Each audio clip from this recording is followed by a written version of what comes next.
বেশির উদ্দিন ফারহানা আসলে আমার কাছে মনে হয় যে 5 আগস্টের পর থেকে যারা বাংলাদেশের সবচেয়ে মানে যৌক্তিক কথা তুলে ধরছেন তার মধ্যে ব্যারিস্টার রুমিন ফারহানা একজন। 5 আগস্টের আগে তো বটেই, কিন্তু 5 আগস্টের পরে অনেক বেশি যৌক্তিক জায়গা থেকে এটা বলছেন, এবং এর জন্য আমি দেখতে পাচ্ছি যে তিনি বিএনপির মধ্যেও অনেক সমালোচিত হচ্ছেন। তিনি মানে মানে অনেক জায়গা থেকে বলা হচ্ছে যে তিনি যথেষ্ট পরিমাণে বিএনপি আর থাকতে পারতেছেন না, অন্যদিকে চলে যাচ্ছেন। ব্যারিস্টার ফারহানা, এটা নিয়ে আপনি একটু আমাদেরকে একটু বলবেন। আর আমার মান্না ভাই যেটা বললেন যে আসলে তো বড় বড় রাজনৈতিক দলরা, মানে এটা তো আসলে বিএনপির নামে আসে, যেটা করে দেখাতে পারে নাই, ওরা মৃত্যু দিয়ে রক্ত দিয়ে এটা করে দেখিয়েছে। এখন যে আমরা অনেকে এসে বলছি যে এটার ভাগও আমাদের চাই, আমাদের এটা করতে হবে সেটা করতে হবে, সেইটাও বা আপনি কিভাবে দেখেন? সংস্কারটা আপনার কাছে আসলে কি, কোনটা দেখলে আপনি বুঝবেন? মান্না ভাই খুব চমৎকার তার জায়গা থেকে বলেছেন যে কি হলে তিনি এটি বুঝবেন যে এদিকে আগাচ্ছে। আপনার কাছে আমরা একটু শুনতে চাই। আপনাকে অসংখ্য অসংখ্য ধন্যবাদ খালেদ ভাই। আমি মনে করি যে 5ই অগস্ট এবং এর আগের 1 মাস পুরো দেশ, জাতি, রাষ্ট্র, সমাজ একটা বড় ধাক্কার মধ্যে দিয়ে গেছে। এমন একটা অভ্যুত্থান যেটা হয়তো আর ঠিক অভ্যুত্থানটি হবার 1 সপ্তাহ আগেও কেউ চিন্তা করতে পারে নাই, এবং মোটামুটি সকল রাজনৈতিক দল সহ দেশের মানুষও এক প্রকার মেনে নিয়েছিল যে 2028 সাল পর্যন্ত অ্যাটলিস্ট চোখ বন্ধ করে আওয়ামী লীগ থাকবে, এবং তারপরেও আরো 5 বছর থেকে সেটা সেই 41 পর্যন্ত গড়াবে কিনা সেটা নিয়ে নানান তর্ক বিতর্ক বা কিছু কথাবার্তা হয়তো সমাজে বা রাজনীতির মাঠে চালু ছিল। কিন্তু অ্যাটলিস্ট 28 পর্যন্ত মোটা দাগে সকলেই হাসিনাকে মেনে নিয়েছিল।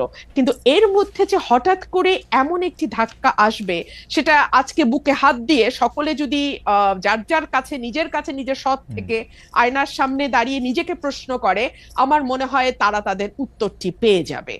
আর যে কথাটি আপনি বলছেন যে খুব বেশি বোধহয় আর পার্টিজান থাকা যাচ্ছে না, খুব বেশি বোধহয় বিএনপি আর আমাকে মনে হচ্ছে না, তার কারণ সম্ভবত এই ধাক্কাটি না আমার মনে হয় প্রত্যেকের ভেতরেই নাড়া দিয়ে গেছে। ধরুন, আমি যদি একজন ব্যক্তিগত রাজনীতিবিদের বা একজন রাজনৈতিক ক্ষুদ্র কর্মী এবং একজন আইনজীবী মানবাধিকার কর্মীর চোখ দিয়ে পুরো ঘটনাটিকে দেখি, আমার কাছে মনে হয়েছে কেবলমাত্র একটি নির্বাচন, কেবলমাত্র মন্ত্রিসভার মুখগুলোর পরিবর্তন, কিংবা কেবলমাত্র সংসদ সদস্যদের এক পালের পরিবর্তে অন্য পাল গিয়ে সংসদে বসে যাওয়ার জন্যই এই 2000 মানুষ রক্ত দেয়নি।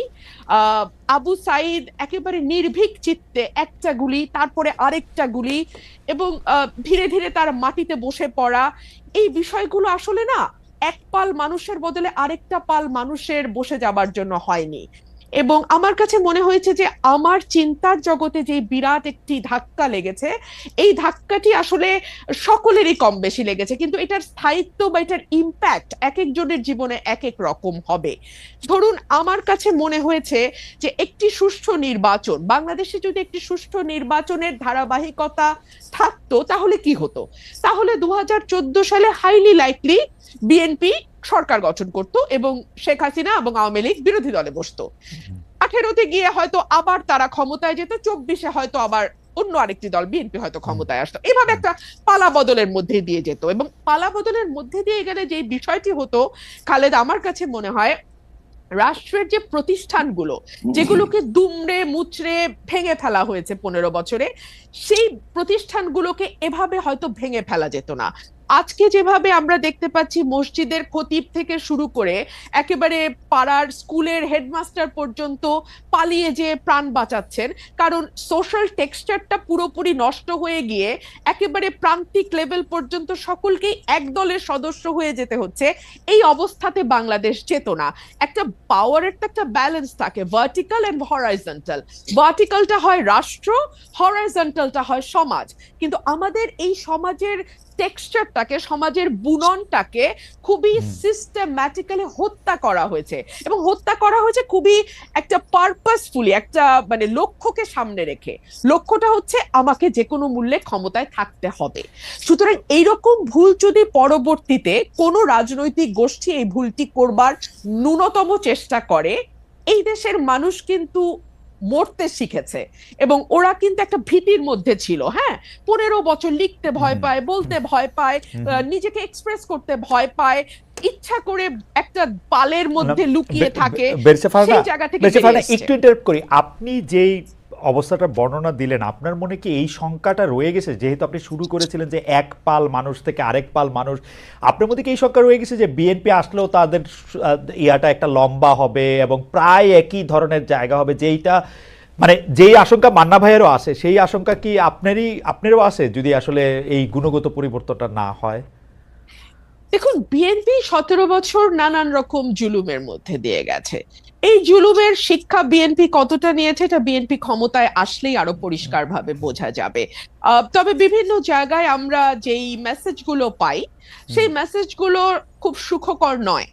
এবং এটা যে সুখকর নয় এটা তো বিএনপির চেয়ারম্যান নিজেই স্বীকার করছেন, তাই না? তো তাহলে অথচ উনি কিন্তু বারবার ওনার নেতা কর্মীদের সতর্ক করছেন। এখানে দুটো তিনটা বিষয় হতে পারে, যে এক হচ্ছে যে ওনার বক্তব্য কি ওনার দলের তৃণমূলে যারা এই ধরনের কর্মকাণ্ডের সঙ্গে যুক্ত হচ্ছেন, মধ্যম পর্যায়ের যারা যুক্ত হচ্ছেন। একটা সেকেন্ড বেশি ফারানা, আপনি যখন এই কথা বলছেন, আমাদের একজন দর্শক এই মন্তব্য পাঠিয়েছেন যে ফেসিস্ট আমলে রুমিন ফারানার প্রতিবাদী ভয়েস আমাদের সকলকে প্রেরণা যোগাতো, এখন কিছু কিছু এলাকায় বিএনপির অপকর্মের বিরুদ্ধে আমরা কি সেই একই কণ্ঠ শুনতে পাবো কিনা? ইন্টারেস্টিং, আমি ঠিক এই কথাটাই বলছিলাম, তাই না খালেদ ভাই? হ্যাঁ, তো এই ওনার এই কথাটা কি lower level, lower tier, mid tier and high tier খুব বেশি গুরুত্ব দিচ্ছে না? গুরুত্ব না দিলে কেন দিচ্ছে না? কারণ তারা কি মনে করছে যে কোনো ব্যবস্থা নেওয়া হবে না? কিন্তু আমরা তো বেশ কয়েকটি জায়গায় ব্যবস্থা নিতেও দেখলাম, তাই না? যদিও পরবর্তীতে আমরা দেখেছি যে অনেককেই আবার স্থগিত পদ আবার ফিরে এসছে, কিংবা বিরাট অভিষেকও হয়েছে দলে। তো এগুলো কি আসলে একটা বার্তা পৌঁছায় যে আসলে খুব বেশি কিছু হবে না, এই প্রথম একটু একটু ব্যবস্থা হবে, পরে আবার যেই থোর বড়ি খাড়া বড়ি থোর?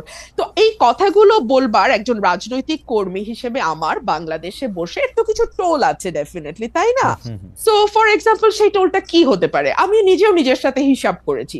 সেই টোলটা হতে পারে যে হয়তো আমাকে নমিনেশন দেওয়া হবে না, মন্ত্রিত্বের হয়তো প্রশ্ন থাকবে না। কিন্তু দেখুন, একটা রাষ্ট্র গঠন করতে এই ছোট ছোট জিনিসগুলোতে ছাড় দেয়া, আমার এমপি না হওয়া, কিংবা আমার মতন আর 10 জন যদি কারো সাহস, আমি জানি না 15 বছর আমি সাহস দেখি নাই, আগামী 10 বছর আমি সাহস দেখবো কিনা Khaled, I am very sorry. আমি আপনাকে একটু থামাই এ পর্যায়ে, আমি শুধু প্রশ্নটা করে রাখি, সেটা হচ্ছে যে আপনি একাদশ জাতীয় সংসদে অন্যতম বিরোধী কণ্ঠস্বর ছিলেন, সংসদের মধ্যে সংসদের বাইরে, কিন্তু যারাই বিগত 3 সংসদ নির্বাচন অংশ নিয়েছেন, সংসদে গিয়েছিলেন, তাদের ভালোভাবে দেখছে না বৈষম্য